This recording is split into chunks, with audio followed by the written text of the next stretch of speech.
President Yoon Suk-yeol is poised to travel to the U.S. next week for a summit with his Japanese counterpart Fumio Kishida and U.S. counterpart Joe Biden, who is hosting the Trilateral talks at his rural retreat of Camp David on August 18th, amid expectations for these talks to become an annual event.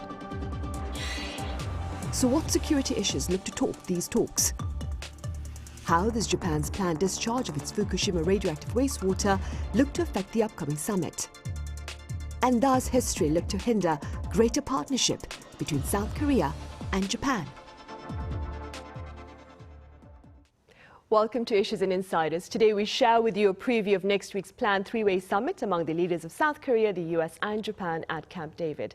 For more on this, I have Professor Min Jeong-hun from the Korea National Diplomatic Academy here in the studio with me. Professor Min, it's been a while. Welcome back.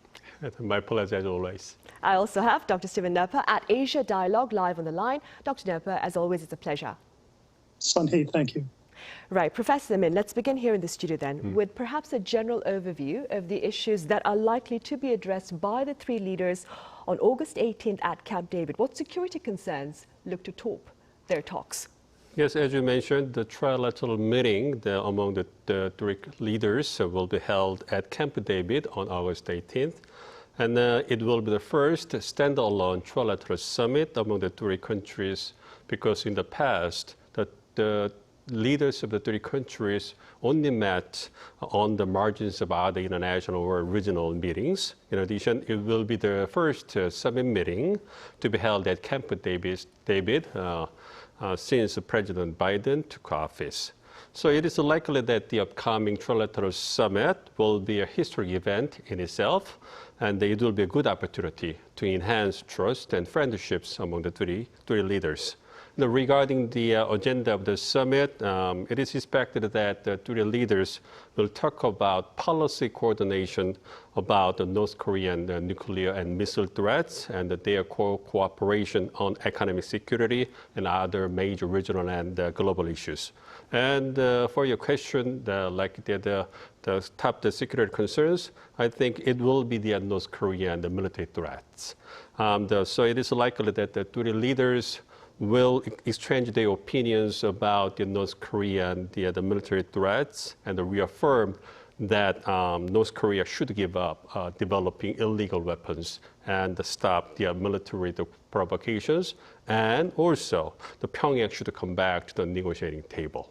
And they will also talk about how they will improve their cooperation to cope with the North Korean nuclear and missile threats, like developing North Korean missile warning information system among the three countries. Right, and staying with North Korea, Dr. Noerper, last week there was a series of concerns shared by U.S. defense, foreign and security spokespeople about a possible arms deal between North Korea and Russia. What are the prospects of such a deal between those two countries, and what would be its broader repercussions?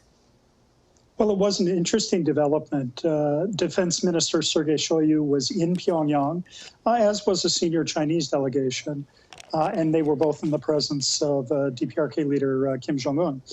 It did appear that the Russians saw not only the missiles, but also a display of unmanned drones and other types of weaponry that they'd like to employ in Ukraine. So the next step will be, do they secure munitions? Do they secure drone technology forward into Ukraine from the DPRK? That would be deemed a tremendous concern by those in the West. And so trying to find ways to stem that and to try to emphasize that this creates a security dilemma. But it does show that the DPRK, which has been resolute in its support of Russia by way of the invasion of Ukraine, has stood in ways very concerning to the U.S. But do remember the DPRK is only one of 5 states that did not go with the United Nations General Assembly resolution condemning Russia. So Russia has few friends in this world right now. But unfortunately, it appears that the relationship with the DPRK is one that has grown stronger. Right, and staying with that, Professor Min, the visit by Russia's Defense Minister Sergei Shoigu to Pyongyang late last month to mark the 70th anniversary of the Korean War armistice appears to have ruffled a few feathers, if I may say so myself. And it was reportedly the first such visit by Russia to Pyongyang since 1991, I believe. What more can you share with us about the significance of this visit, and what message does it share with the broader community? Yes, and as you mentioned, Pyongyang invited Russian and also Chinese delegations to the 70th anniversary of the Korean War armistice, and I think we can find some implications from the invitations. First of all, we need to think about your trilateral summit, the meeting format between the two camps, like the South Korea, U.S. and the Japan, and the North Korea, China, and Russia. So first of all, I think that Pyongyang wanted to show off the enhanced relations among North Korea, China, and Russia to the global community in response to the improved relations among the South Korea, U.S., and Japan. And North Korea has been taking advantage of the security environments like the U.S.-China strategic competition and the Ukraine war, and strengthening its relations with China and Russia for its economic survival and the military buildup. So I think that Pyongyang wanted to show that the relations of the three countries are still strong and robust, and they will continue to work together against the trilateral cooperation among South Korea, U.S., and Japan. In addition, the Russian defense minister's visit to Pyongyang for such a long time shows that the two countries militarily work together for their own interests. I think Russia wanted to make sure this North Korea's military support for its war in Ukraine, and in return, North Korea want to get Russia's military technologies like the long-range missiles and the space launch vehicle and the spy satellites. And North Korea also want to get some food from Russia, like the flour and the corns for its own people. So I think that the two countries, North Korea and Russia, will strengthen their cooperation in the coming months and years. Right, I see. Dr. Noerper, do you suppose that President Yoon Suk-yeol has made a similar statement of support through his visit to Ukraine, which also took place last month, that is July? I mean, and if that is the case, how does his in-person call on Ukrainian President Volodymyr Zelensky look to impact his hopes of nurturing Korea into a global pivotal state? Well, I think it's quite a bit different than this contrast we've been discussing by way of DPRK-Russia relations. Because there, that one is strictly based on the aggression in Ukraine. Whereas the South Korean president, aside the Ukrainian president, emphasizes the rule of law. It shows South Korea as a democratic harbinger and as a country that is dedicated to peace and the rule of law internationally. And so in that sense, it's quite a bit different. It shows an incline that is important as a strong Asian bulwark in support of Ukraine. And it shows, again, in light of trilateral coordination with Japan and the United States, a resoluteness around the Ukraine issue and the need to end that war, because it is our most complicating aspect of war and peace in modern times. Right, of course. Against that backdrop, Professor Min, some scholars, they say that the Yoon administration should seek to play a more balanced role in diplomacy. Should it seek to take on the role of a constructive middle power? What do you say? Well, it seems natural that the scholars have the various perspectives about that. But anyway, in my opinion, regarding South Korea's positions, specifically between U.S. and China, I think the Yoon administration is getting closer to the United States, and it also wants to maintain mutually beneficial relationships with China. It's like the elected officials, their policy, their decisions based on the various factors they have. And anyway, as you know, North Korea's military threats are intensified, and the U.S.-China strategic competition is getting deeper and tougher around the high-tech industries like semiconductors and large volume batteries. So it is inevitable that South Korea should strengthen its tie with the United States to stably manage the security situation on the Korean Peninsula. And economically and technologically speaking, South Korea also needed to closely work together with the United States in order to preserve and develop its future growth engine in high-tech industries. Because, as you know, U.S. has got so much the foundational technologies in high-tech industries and leading the efforts to reshape the global supply chain in those fields. So without working together with the United States, it would be very hard for South Korea to preserve its vital economic interests. That's the fact we got in the global community. And in addition, based on the strengthening the relations with the United States and the robust ROK-US alliance, South Korea want to take a more active roles in the Indo-Pacific region. And as you know, Yoon administration publicized its first Indo-Pacific strategy toward the end of last year. And South Korea is expanding its diplomatic scope with the various countries in the region. And South Korea, as you mentioned, want to establish itself as a global pivotal state. And it is likely that it will play more active roles in the regional and the global stages. Right, of course, hopefully. Meanwhile, Dr. Noerper, back on the upcoming Trilateral summit among Presidents Yoon, Biden and Prime Minister Kishida, Japanese media reports claim that the three parties are running into huddles in framing out a joint statement as Tokyo seeks to include a clause about support for its Fukushima radioactive wastewater discharge plan. Now, some pundits say that this issue should be left out of the trilateral talks this time around. What do you say? Well, I don't think there's a tremendous amount to be gained in terms of trying to seek statements of support when, in fact, Korea does have concerns, but are willing to acknowledge what the international community has assessed in terms of the safety. I think it's probably better pursued by Korea expressing itself at the bilateral and at the trilateral level directly with Japan, but probably left out of statements as a stumbling block that can be avoided. When in fact there's very much an agenda at hand where Japan and Korea need one another for economic revitalization, for jobs, for diversification of supply chains. And so it's very important that they stay on track with this and that they try to use the historic and very important symbolism of Camp David to get the most that they can in terms of stating their positions together and to show that they can go back and present to their populations a very good face of having had a very good summit.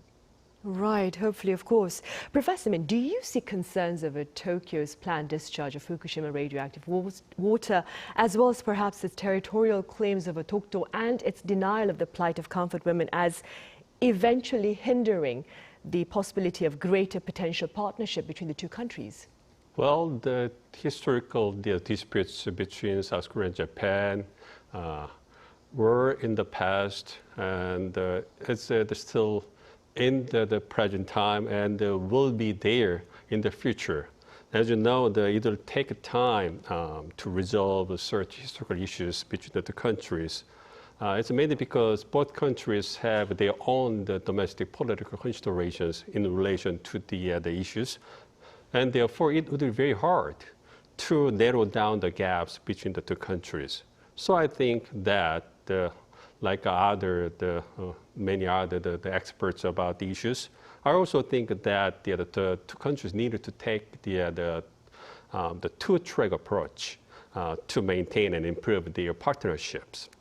And first, regarding the historical issues, they needed to manage the issue. And it will be the kind of a long-term issue, so they need to communicate continuously and try to find the alternatives and the solutions as much as possible in the long term. Meanwhile, the South Korea and Japan needed to improve their partnerships actively in security and economic matters. Both countries can work together to cope with the North Korean nuclear and missile threats mainly through the trilateral the cooperation among South Korea, U.S., and Japan. In addition, they can enhance their cooperation in high-tech industries like the semiconductors and the AI and others. South Korea has got, as you know, the world-class the manufacturing capabilities in advanced technologies, and Japan is also well known for its own capabilities in material, part, and equipment in those fields. So I think that based on the management of the historical disputes and the active cooperation in economic and security matters, the two countries can improve their partnerships. But they need to make sure that only when both countries make consistent efforts, such a planning work, and their partnership will be gradually improved. Right. And Dr. Noerper, speaking as an observer on the outside, if I may, of course, do you believe that South Korea and Japan have more to gain by moving beyond their current disputes over territory and history? You mentioned economic prospects earlier on. Yes, I think there's much more that brings them together now, especially coming out of the pandemic and the fact that we're all needing to find a better balance economically. There's common concerns among all three countries that are meeting at this summit in terms of their economic resilience, in terms of making sure that inflation's on a downtick, in terms of diversifying supply chains, in terms of striking at better employment opportunities, and trying to be more innovative. And as the professor mentioned, you know, the natural complementarity of certain industries like semiconductors mean that loosening export controls is important, and that there's so much more to be gained by them working together. I think also when one looks at historical issues and one looks at issues like Fukushima, there are opportunities to talk about things like common maritime cooperation. There are opportunities to talk about nuclear safety, and that's what Fukushima reminds us, that with civilian nuclear energy, we need to be aware of that we need to have coordination on climate change and natural disaster to prevent just this type of thing from happening again. And that extends into the security field, where yes, the very valid concern is about the DPRK advancement. We've just seen that with the Hwasong 18 launch. But what about a nuclear accident in North Korea? And what would be the implications for Japan and for Korea? And so trying to strike some creativity and some real bottom line in this relationship, and to reach a bit harder in terms of striking at common diplomatic objectives. And ultimately, as much as we're talking about the security concerns of the DPRK, cooperation, coordination, and exercises, we also need to be talking about ways to have all three strike at creative diplomacy to get the DPRK back to the table so that we can try to find some sort of measured resolution to this and lower tensions on and around the Korean Peninsula. Right, of course, hopefully. And Dr. Noerper, I never seem to tire asking our foreign scholars this particular question. I understand it may be tough, but like Professor Min proposed a two-track policy with regard to resolving dispute between the two countries, that is South Korea and Japan. What are your thoughts? My thoughts are that look, moving beyond and striking at policies that are necessarily complex because of the opportunities that exist in good, strong relationships, such as that between Japan and Korea, and trying to build a trilateral that works with the best interest of all three, and realizing that the national interests and the security priorities may be common, but don't always align. And so having an ability to create space. There are also points where Japan and Korea actually differ from the United States. For example, the restriction on exports to China, because that limits national growth and the opportunity to really strike at areas where they have a comparative advantage, like semiconductors. And so trying to strike a better understanding and to establish the fact that there are national economic interests that need to be acknowledged by all three, including the United States. Right. Professor Min, moving forward, what are the prospects of Japan joining the nuclear consultative group agreed between South Korea and the U.S.? Well, the bottom line here that I want to say is that it's too early for Japan to join the NCG. As you know, the nuclear consultative group just had its first meeting recently. And in the meeting, they talked about how the two countries, South Korea and the United States, will work together for the information sharing, making plans, and implementing nuclear capabilities. It means that they just opened the first chapter of how the two countries make cooperation to successfully implement the extended deterrence. So it means that they still have a long way to go before they establish the system or institution. So it's too early to talk about the possibility that Japan will join the NCG. If Japan joins the group at this point of time, it will take much more time to establish the system because they need to consider how to integrate Japan's interests into the system or institution. So it will just make the situation more complicated. In addition, if Japan joins the NCG at this very, very beginning stage of the system, it will give an unnecessary concern to China that the group is targeting China beyond the Korean Peninsula and the developing cooperation among the three countries. So I don't think that it's a good idea to make unnecessary the issue or problem when we begin a big project. So taken together, it's necessary to develop and establish the extended deterrence in the bilateral format between South Korea and the United States. And then after firmly establishing the system, if the three countries still wants that kind of possibility, then they will be able to talk about the possibility of Japan joining the NCG in the future. Right, in the future then. All right, Professor Min, as always, thank you so much for your time and your thoughts today. And Dr. Noerper, over in Hawaii, thank you very much for your time and also our prayers to all the people in Maui, of course. Oh, thank you for that. Aloha and thank you, Sunny. Right. Well, that brings us to the end of this week's editions of Issues and Insiders. Thank you for watching. Have a great weekend.